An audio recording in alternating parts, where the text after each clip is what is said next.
هي المباراة حنا خدينا فيها 19 من 2 مينوت و3 كارطون روج. يعني لو كان تشوف هكا تقريبا المباراة كان حاسمها يعني حكم اللقاء حتى قبل بدايتها، لانه لو كتشوف اللاعبين تاعي في الميدان كيفاش كانوا يلعبوا بالطاقه اللي كانوا يلعبوا بها وبالنفس اللي كانوا يلعبوا يحاولوا يفوزوا بالمباراه، لكن حكم المباراه ما كانش حاب المباراه تمشي في هذا الطريق.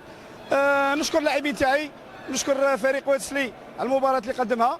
الحمد لله، نشكر اللاعبين، نشكر الطاقم الاداري واصحابي الفنيين على المجهودات تاعهم. اليوم والله غير تعبنا، اليوم والله غير فيكتوار ميريتي. الحمد لله يا ربي. اليوم اللي كنت لك مطيحه، الحمد لله الحمد لله الحمد لله. مباراة كانت جد جميلة وحماسية، ووفقنا الله تعالى بضمن البقاء في المجموعة، والحمد لله والله فيكتوار.